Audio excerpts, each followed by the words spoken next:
Since when does Iran support Taiwan's independence?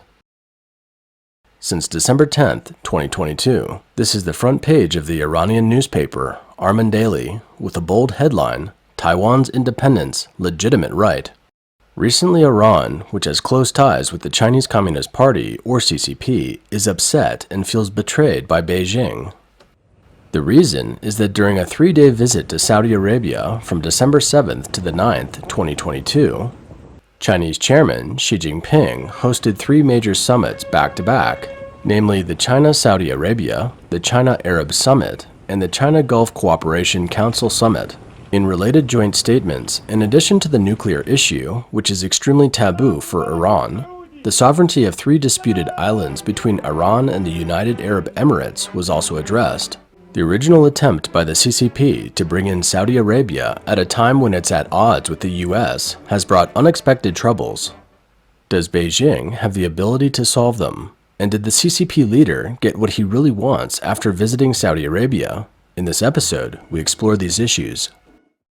First, let's look at Communist Party leader Xi Jinping's trip to Saudi Arabia.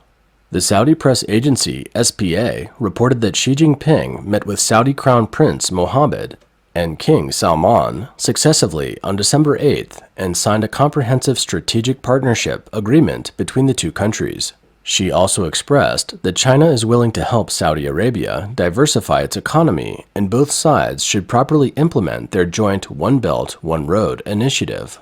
Later, Chinese companies and Arab countries signed 34 investment agreements worth more than $29.2 billion during the first China-Arab Summit.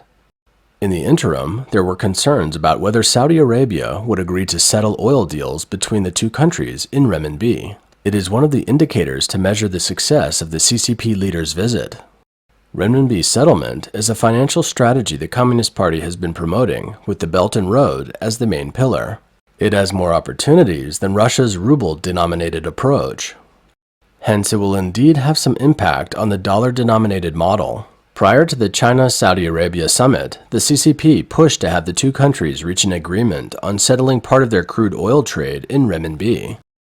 During Xi's visit to Saudi Arabia, Chinese media reported that the first cross-border renminbi transaction between Yiwu, China's small commodity capital, and Saudi Arabia was recently completed through the Bank of China's cross-border e-commerce payment and collection product, Bank of China Cross-Border E-Commerce.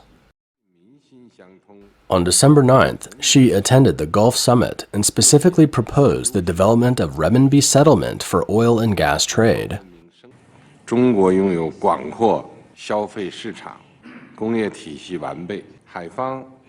China has a vast consumer market, complete industrial infrastructure, whereas the Gulf Arab countries have an abundance of energy resources. Economic diversification is in the ascendant, and the 2 sides are natural partners. China will continue to import large quantities of oil from Gulf Arab countries and expand imports of liquefied natural gas, strengthen cooperation in upstream oil and gas development, engineering service, storage, transportation, and refining. China will also make full use of the Shanghai Petroleum and National Gas Exchange as a platform to carry out yuan settlement of oil and gas trade. Xinhua news agency then published the Chinese version of the joint statement of the Gulf Summit, but there was no content on the renminbi settlement. The countries participating in the Gulf Summit, in addition to Saudi Arabia, also have the United Arab Emirates, Bahrain, Oman, Qatar, and Kuwait, all of which seemed reluctant. At a subsequent China-Arab States Summit, attended by more Arab heads of state, Xi spoke again, but made no mention of renminbi settlement for oil and gas trade. The post-summit statement was also silent on the issue of whether China-Arab oil and gas trade would be settled in renminbi. This means that there is no substantive breakthrough on the matter. The Chinese media, Caijing.com.cn, reported that the oil trade is heavily influenced by geopolitics and that the renminbi settlement will challenge the status of the US dollar. In the current complex geopolitical situation, making a breakthrough is not easy. That is to say, Xi brought 34 investment agreements with him when visiting Saudi Arabia, expecting an exchange for settling oil in renminbi so China could suppress the international status of the dollar. As it turned out, the investment agreements were all accepted, but China's request for renminbi settlement for oil was rejected. This visit by the CCP leader ended in an overall failure. How did this rather disappointing happening for Beijing come about? We have observed the following reasons. The first and most fundamental is that the credit of the renminbi, i.e., the credit of the CCP, is relatively low, and the risks associated with it are much higher than those of the US dollar. Under the CCP's autocratic political system, the commercial interests earned by other countries or its own people might be controlled at any time for foreign exchange. This is the biggest risk. This will affect the willingness of other countries to denominate in renminbi. Second, compared to the US dollar, one of the most significant aspects for China is whether its economy can support the renminbi. That is, whether the development of the Chinese economy is something that the world can trust. The Chinese economy hasn't yet emerged from the epidemic shadow. As long as there are fluctuations in the outbreak, the CCP's policies are likely to be unpredictable. At present, China's economy is facing a major crisis, and unemployment in mainland China continues to plummet. So for the renminbi to replace the US dollar on a large scale, there is virtually no foreseeable future. Saudi Arabia's trade surplus with China in 2021 was about 26.7 billion US dollars, and if it were settled in renminbi, Saudi Arabia would have to buy more Chinese goods using renminbi, or it wouldn't be able to spend them. Saudi Arabia is reluctant to open this can of worms, and it, like most countries, still trusts the American dollar more.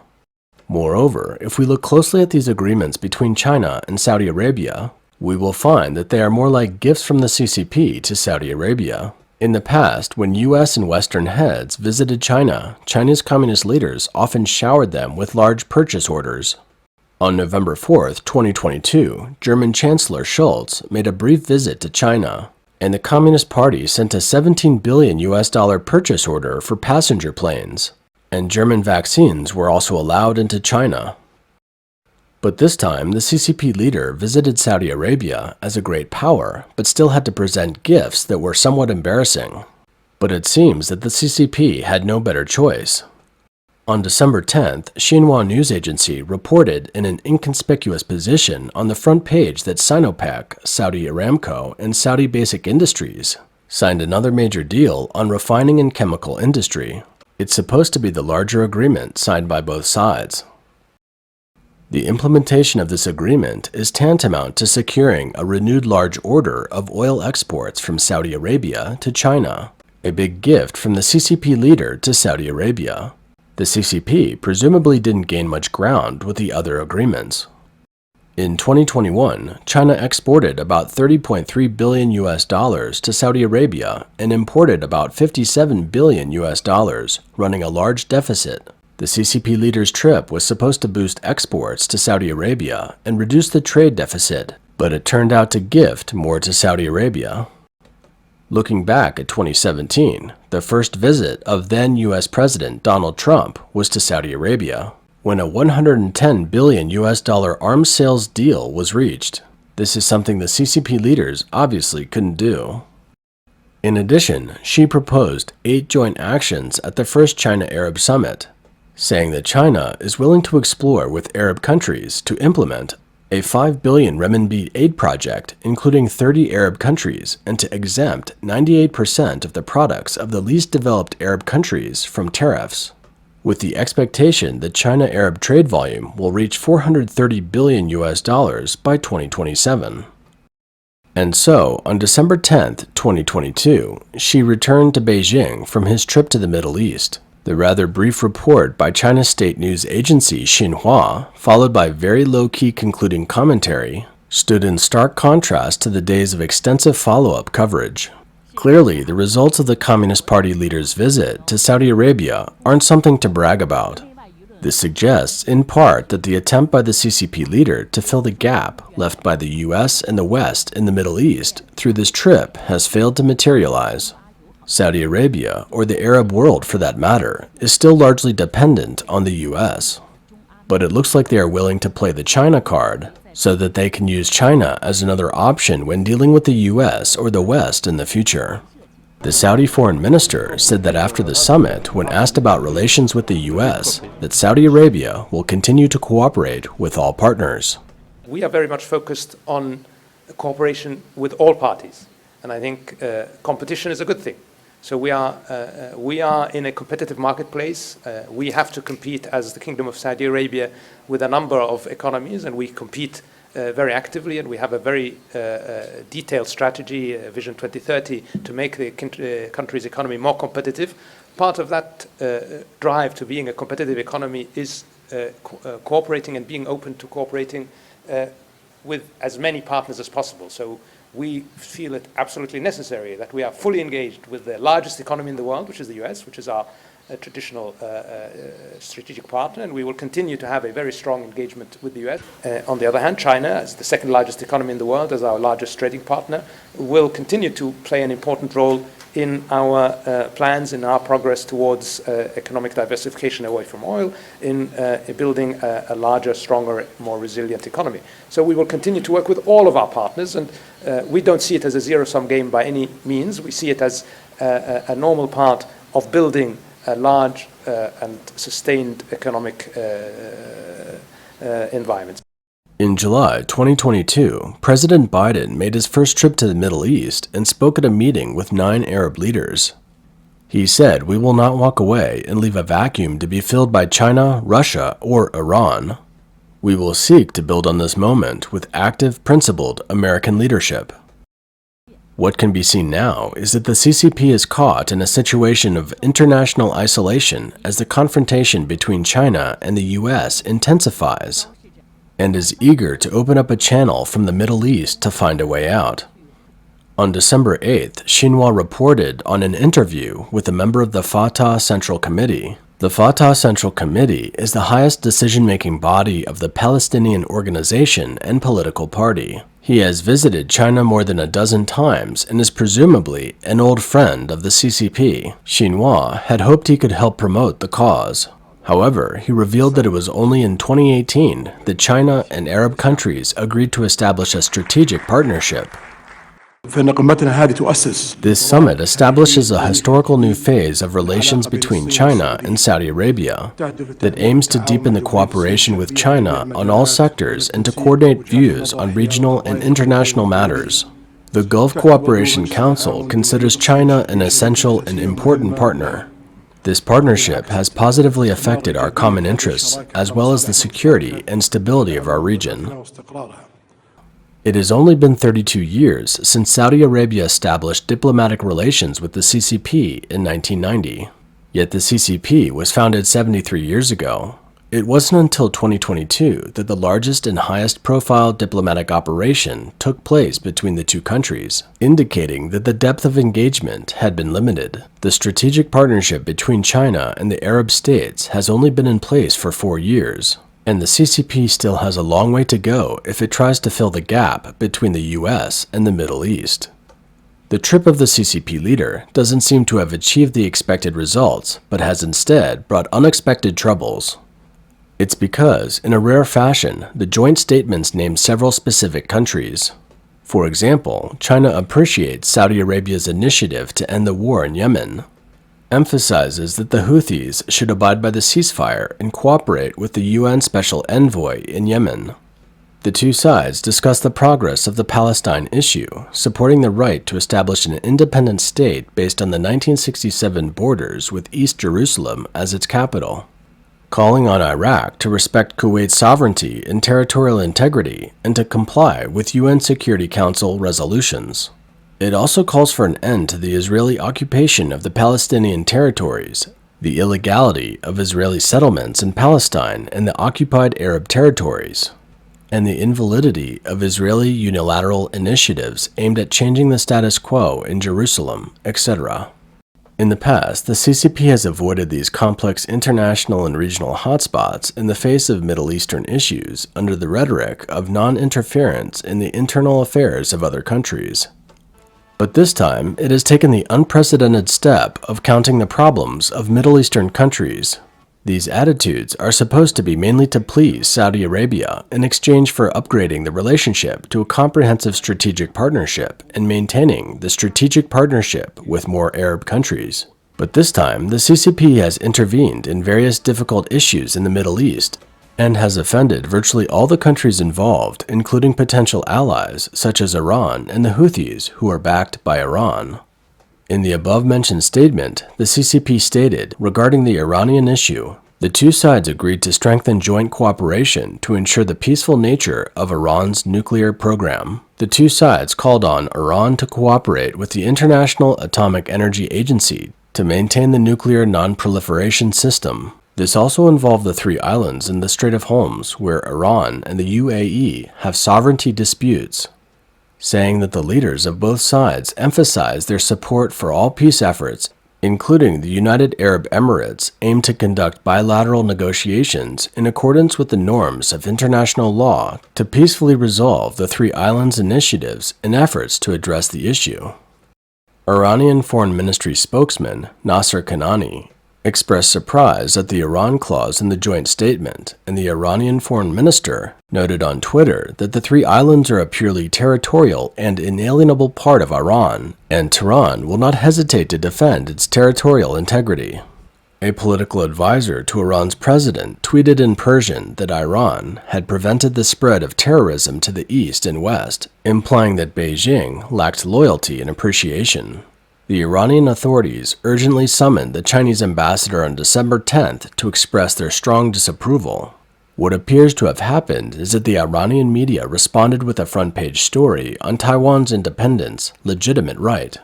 This shows that Iran, from the official to the private sector, is angry with Beijing. The Chinese Foreign Ministry argues that both the GCC countries and Iran are friends of the CCP and that China does not target third parties in developing relations with both sides. 中国同伊朗关系传统友好。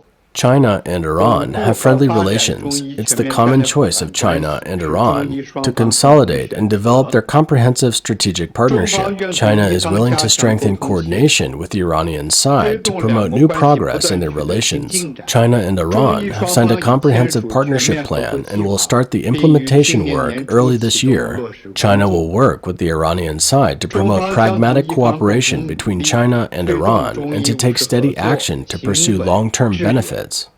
But this is clearly not going to appease Iran's anger. In this regard, the top brass in Beijing is well aware of it. On December 13th, Chinese Premier Hu Chunhua met with Iranian President Leahy in the Iranian capital, Tehran. Hu conveyed Xi's greetings and wishes to Leahy and referred to their calls and meetings in July and September. He said, China views China-Iran relationships from a strategic perspective, will not waver in its determination to develop a comprehensive strategic partnership with Iran, and firmly supports the Iranian side in opposing external interference and safeguarding national sovereignty, territorial integrity, and national dignity. This should be a reassuring message from the highest level in Beijing to Iran's top brass through Hu Chunhua that China-Iran relations won't change because of the CCP's agreements with Saudi Arabia and other Arab countries, and that the CCP is still supporting Iran as it always has. According to a December 13th report by Iran's Tasnim news agency, Hu Chunhua briefed Leahy on the results of his talks with Iranian officials, noting that Beijing and Tehran will make significant progress in implementing strategic cooperation plans and strengthening ties by jointly investing tens of billions of dollars worth of projects and promoting cooperation in economic, industrial, energy, transportation, financial, and banking plans. It is easy to see that Beijing, in an effort to appease Iran's anger, has once again pledged to pour in tens of billions of dollars to help Iran and implement projects from a 25-year cooperation agreement signed between China and Iran in 2021.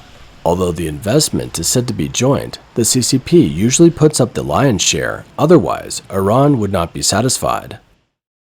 More big spending on a foreign country by the CCP proves once again that it wins international friends at the expense of the Chinese people. In the last 3 years of the epidemic, a large number of small and medium-sized enterprises have gone belly up in China, and many people have lost their jobs without any substantial subsidies from the CCP. Many Chinese don't even know that in Europe and the US, failing businesses and unemployed people receive government subsidies. How will the Arab countries feel when they see Beijing's attitude towards Iran? Is it possible that Beijing's statement with the Arab countries is a sham?